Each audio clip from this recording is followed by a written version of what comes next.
Hello everyone, and welcome to this video, which is on pressure groups. This is the second video on pressure groups, and in particular, this video will be looking at why some pressure groups succeed and why other pressure groups fail. I was originally going to do about 2 or 3 videos this week, but the first video was a lot bigger than I anticipated it, so I think we should spread pressure groups over 2 weeks rather than one, which gives us more chance to do some research and find out more about them as well.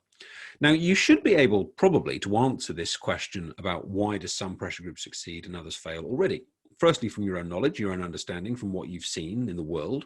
And secondly, from what we talked about in video 1, you can probably already think about some of those key words, some of those key examples, and give me some arguments as to why some groups are successful and others never achieve their aims. Or other groups sometimes achieve their aims.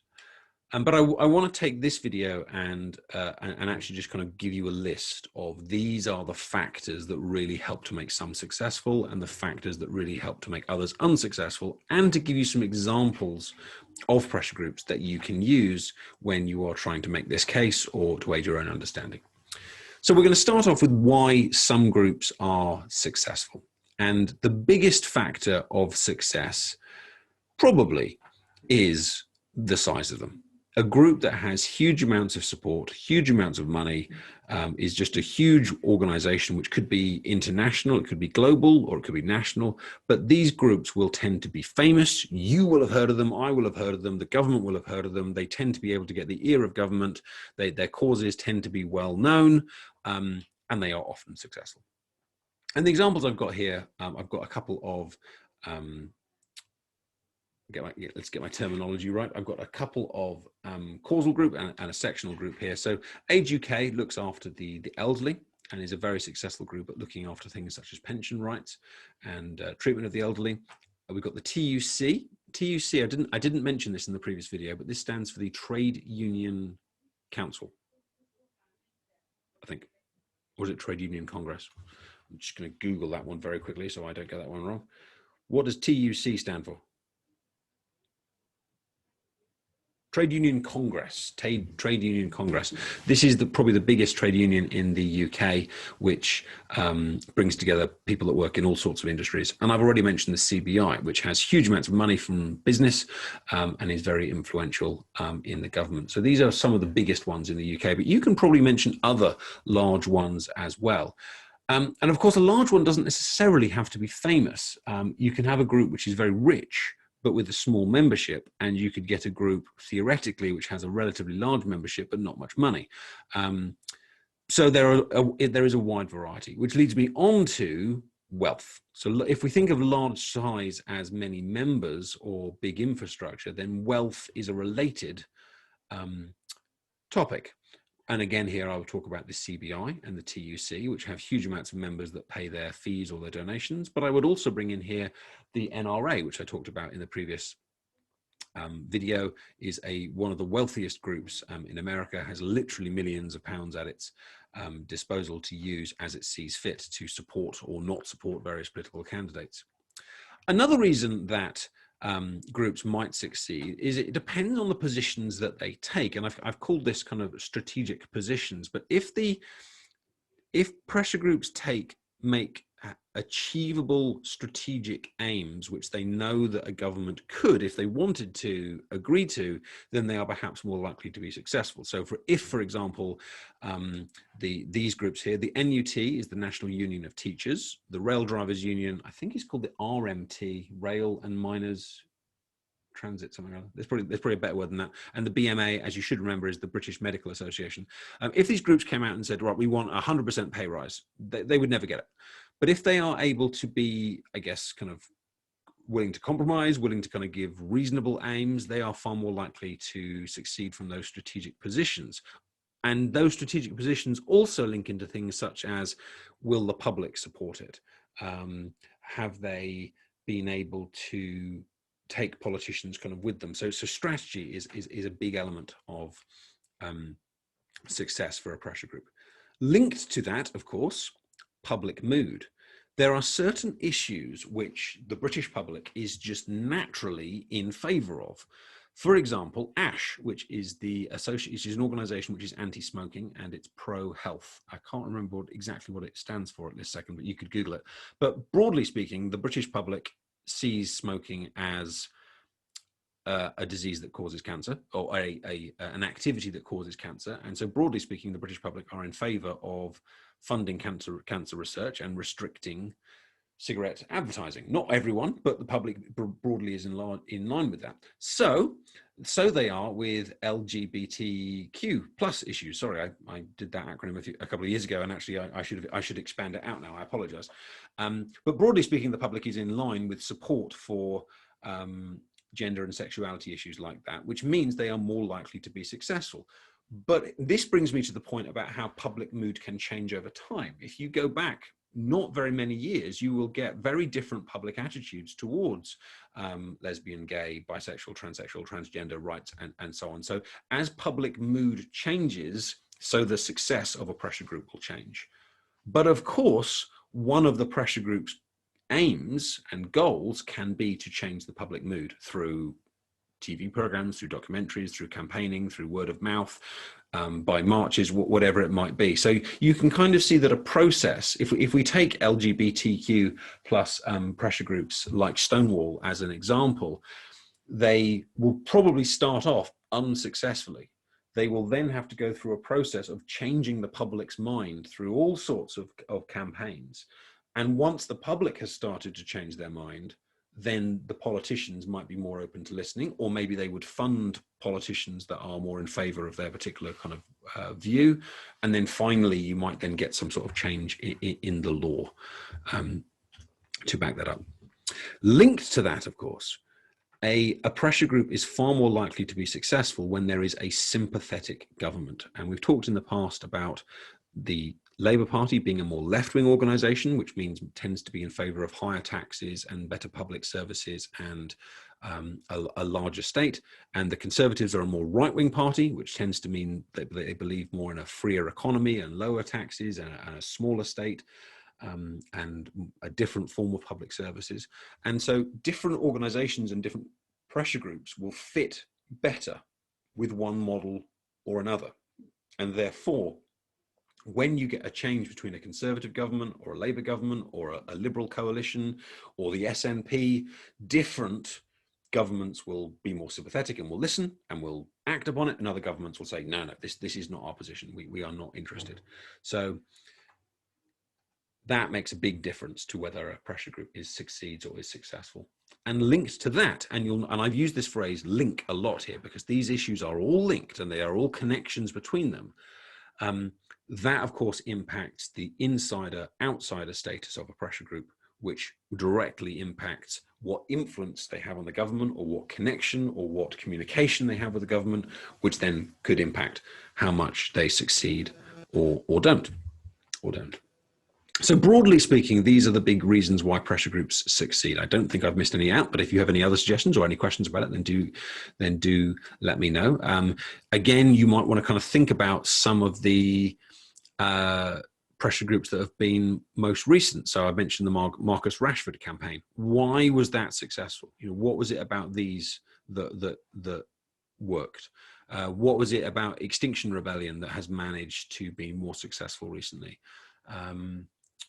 There's probably others that I've recently forgotten, but think about groups that have had success and then try and think, is it one particular factor here that's worked? Is it a combination of factors? Something else we might want to add here is, and I guess it's kind of linked to public mood, is the media sympathetic? Is this something where the BBC will make a documentary on? Will they invite you onto Question Time? Will the newspapers come out in favor of you or anti you and things like that? I know this isn't a pressure group idea, but like the Harry Meghan story, which has been out recently, the media have taken a very specific line on that. Different newspapers have gone kind of different ways. So let's pretend that this Harry and Meghan story turns into a question about, should we abolish the monarchy? Should we become a republic? You can see that different newspapers will take different stances on that. For example, the Daily Mail would be very pro the existing monarchy, pro the Queen and so on. Whereas other newspapers, maybe like the Independent, maybe the Guardian, might be a lot more kind of open to changes to our constitution in that way. So there's another factor. So on the opposite side, why do groups fail? Now, by and large, why do they fail will be the opposite to the reasons we'll see here. So what's important here is we get examples of other pressure groups that we can bring in. So why do they fail? Well, they might be tiny and poor. So instead of being large and wealthy, they might be minuscule with a small membership and not have very much money. And I do want to emphasize the importance of money in politics. Money gives you so much in terms of the ability to campaign and gain access and win elections or employ people to campaign on behalf of your organization. Money is a huge deal, and we'll be talking about this as we talk about political party funding in both the UK and in America, but it also and equivalently applies to the influence of pressure groups. I was trying to think of an example of a tiny and poor pressure group, and my first thought was actually, well, the pressure group you haven't heard of is the pressure group that is most applicable here, because almost if you have heard of it, then the chances are it's big enough and rich enough to have made you heard of it, if you kind of see the contradiction. So I just kind of popped onto Google here and Googled like list of pressure groups in the UK, and there's probably hundreds or thousands, and I'll put this link into Nearpod so you can have a look through this yourself. But just going to scan through, and you will see some that you have definitely heard of. Here's the CBI, for example, and then you will see lots and lots that you haven't, i.e. they're going to be smaller and less successful. WWF, there's one, RSPB and the RSPCA. I'm trying to remember all these groups, but the Campaign for Real Ale, you know, why has that not been successful? Maybe because it's smaller. The example I gave here is Charter 88, which is the organization that believes we should have a codified constitution. Very important issue, but probably not one that we're necessarily members of or put money into in any great numbers. It's very much a kind of an academic organization for academics. An unsympathetic government. So the Conservative Party is currently in power. And have been since 2010, which means that the trade unions, like the TUC, like the NUT, are far less likely to have their ear and to be successful in terms of lobbying, and that has impacted their ability to get funding for their members and funding for their wages and funding for public services. Public services have shrunk hugely under the Conservative government since 2010, and I'm not saying that's a good thing or a bad thing. That's up to you. But if you are a pressure group that campaigns for those organizations or campaigns for members of those organizations, then the Conservative government has been an unsympathetic government to you. Sometimes a pressure group can fail because there is another pressure group which campaigns the other way, which kind of counters your influence and stops you from just being able to have kind of unchallenged success. And so Plain Stupid here is an organization which was against the Heathrow expansion.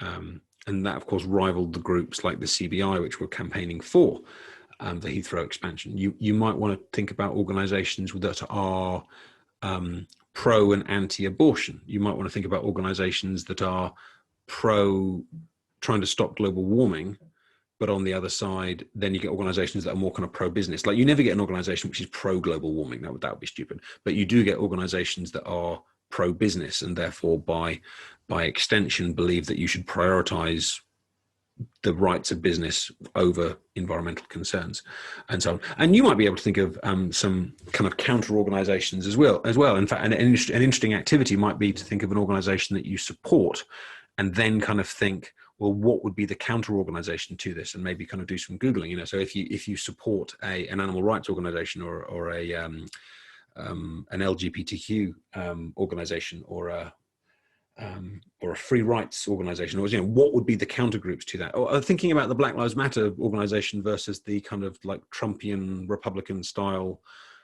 politics in America, you know, powerful counter groups are an issue to your success. And again, countering to the previous slide, the public mood makes a huge difference. If the public mood is against you, you are very unlikely to have success. And SPUC is the Society for the Protection of the Unborn Child. So this is an anti-abortion organization of which there are many members, and many of those members are religious in the UK. But the public mood in general in the United Kingdom in 2021 is that abortion should be legal and it should be a woman's choice. And so that group is very unlikely to have success, even if it has some sympathy in government, because there are some anti-abortion religious members in the government. Jacob Rees-Mogg has spoken openly about the fact that he's anti-abortion because of the rights of the unborn child, to use the acronym here. But the public mood is not for that. Another example here is the Countryside Alliance, which is the organization above my head. Now, the Countryside Alliance is a pro-fox hunting organization.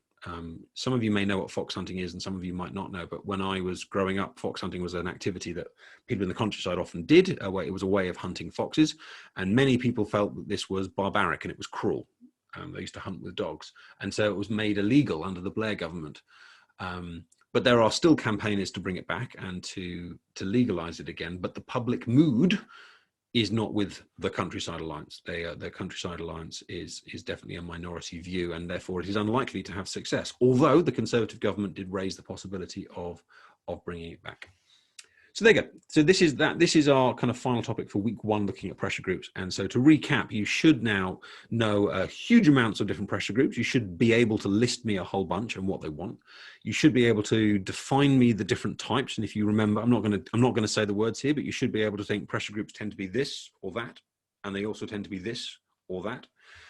You should be able to tell me about what the word pluralist democracy means and how pressure groups relate to that. You should be able to tell me about why some groups are successful and other groups aren't successful. And you should be able to list me off a whole different bunch of methods that pressure groups use and talk about why certain pressure groups might use certain methods. So you should be able to explain such things as direct action, lobbying, campaigning, and you should be able to back up all of those with kind of real examples and not just give me a sentence on them, but give me a paragraph on them. So that's where you should be. If you feel you can do all of those things, then this week is complete. And you should keep looking at these topics until you feel that you can do that. Thank you for watching. Please give the video a like and subscribe and all that kind of stuff. And I will see you for week 2 looking at pressure groups. So I'll see you then. Bye-bye.